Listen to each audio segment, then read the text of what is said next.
Hello everyone, and welcome back to the channel. My name is Tarun Santam, the founder of the Student Perspective, and in this video, I want to share with you guys how to draft a killer personal statement.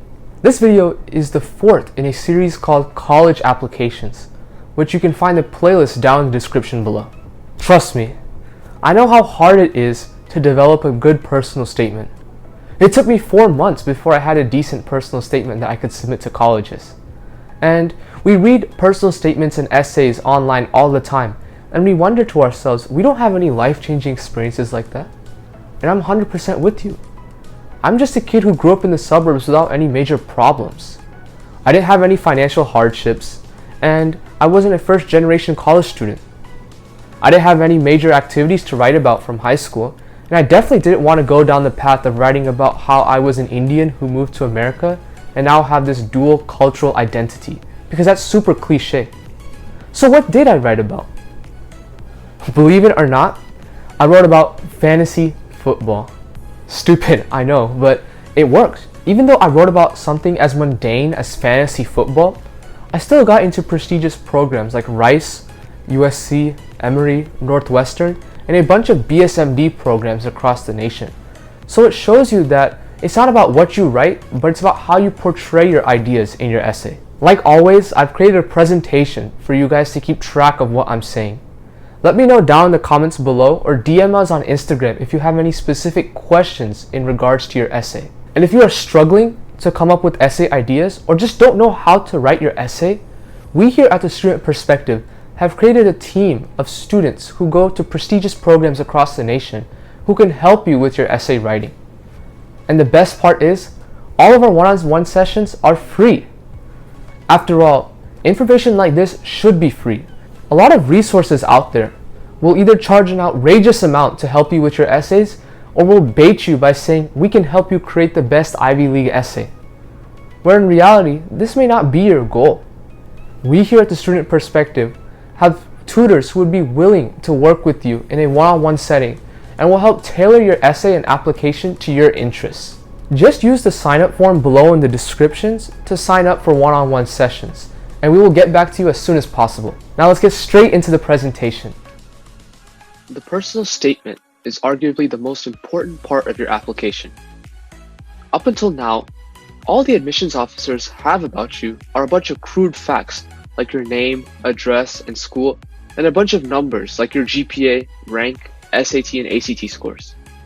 Yeah, there are some personal aspects, such as what you wrote in your activities and honors section, but the personal statement is the time for you to really talk about yourself and sell yourself to admission officers. The personal statement is called personal for a reason.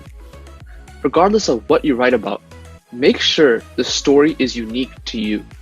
There should never be a feeling where your essay can apply to someone else, because at that point, that just means you wrote a statement and not a personal statement.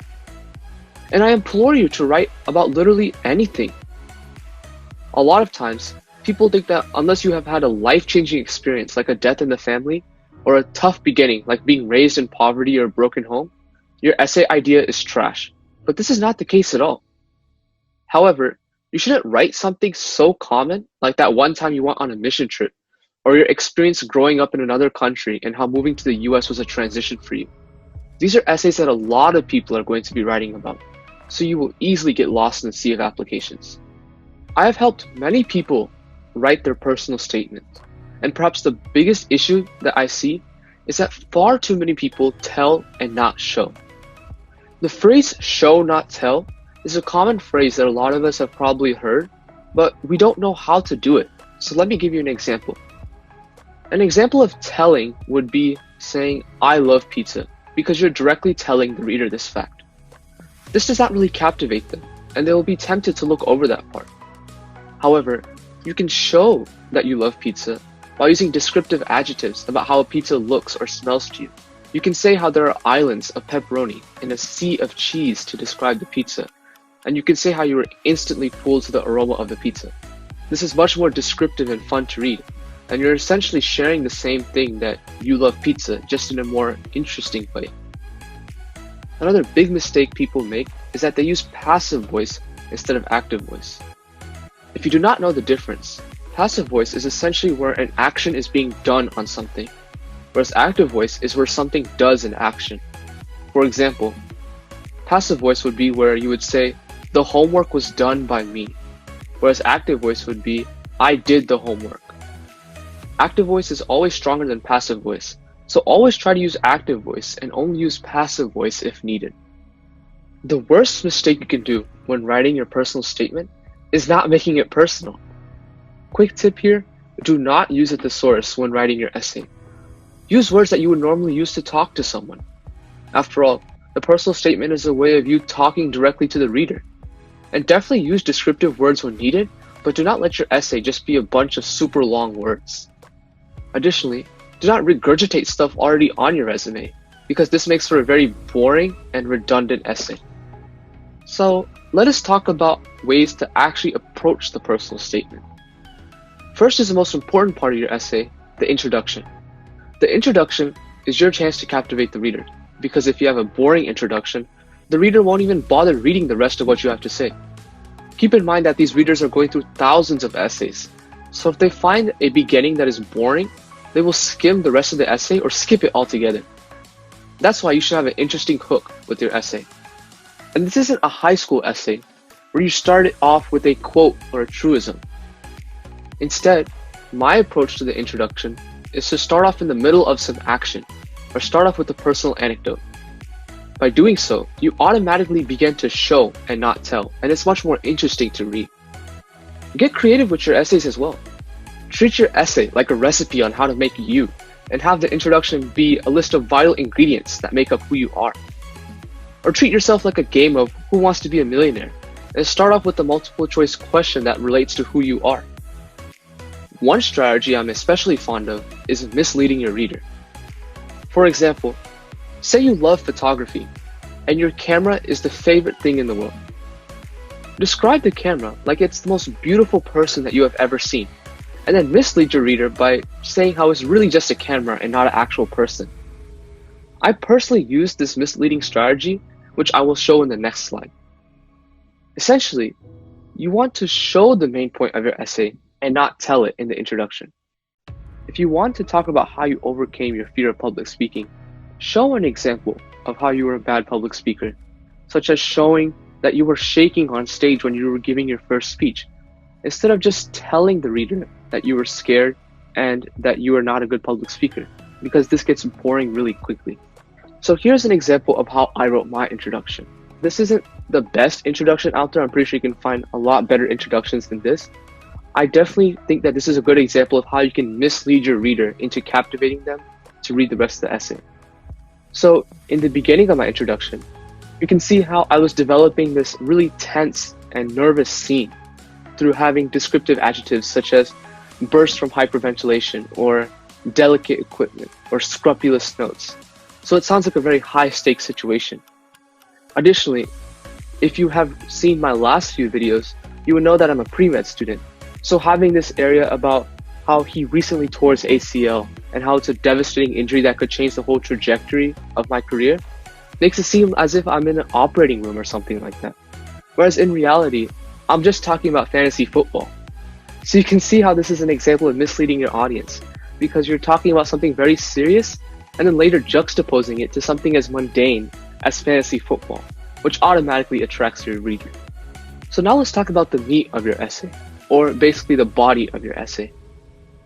This is where you really expand upon your introduction and describe how something has changed you. In the meat of your essay, you want to start developing the significance of your essay that you will expand upon in your conclusion. So talk about traits that you want admissions committees to know about you. For example, in my essay, I wanted admission officers to know that I was a very hardworking and number-oriented person. So by using fantasy football, I was able to show that how I was addicted towards getting the perfect draft by doing countless mock drafts, and how I had multiple research papers that would basically talk about the different statistics of different players. So this all shows my favor towards numbers. So basically these are all different traits that I want admissions officers to know about me, but I'm doing that through an event or something that I really enjoy. And that is something that you should also take into mind. Additionally, you want to start developing the significance of your essay in this section. Additionally, in the meat of your essay, you want to start developing the significance of your essay that you will expand upon in your conclusion. The conclusion is where you will share the big takeaway. Keep in mind that the essay is not about why the admissions officer should take you. No, that is what the actual application, stats, and activities are for. The personal statement is about why the admissions officer should remember you, and that is only possible with an interesting essay.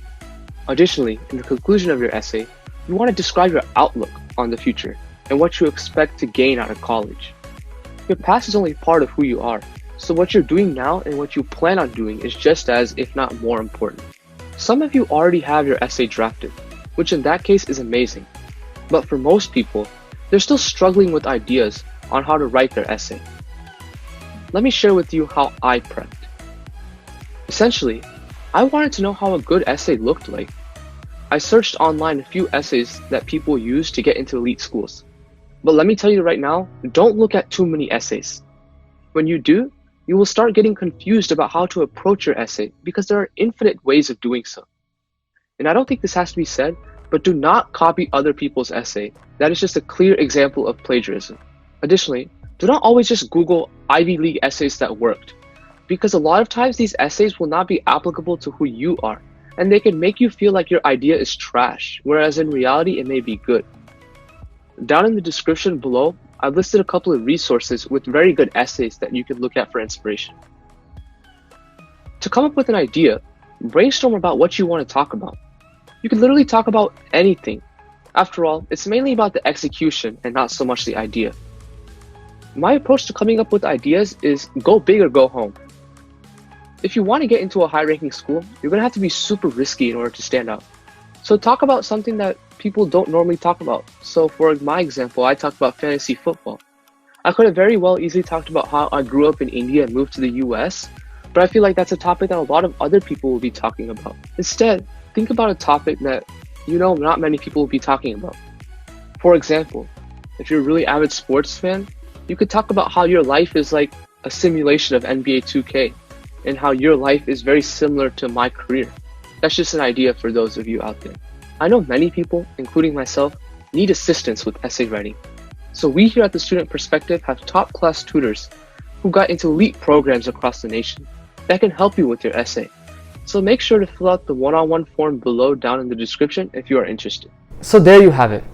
I hope you enjoyed this video about college applications and the components of what is required to have a competitive application. Make sure you follow me on Instagram, as Instagram is a good way for you to ask questions. Additionally, make sure you follow the Student Perspective on Instagram, and go check out our website, as we have a lot of great resources for you, like blog posts and workshops and one-on-one sessions. Also, make sure you check out the Student Perspective podcast on Spotify or Apple Podcasts, as on that podcast, we have a lot of great information and bring in a lot of guests who will share their experiences on college applications.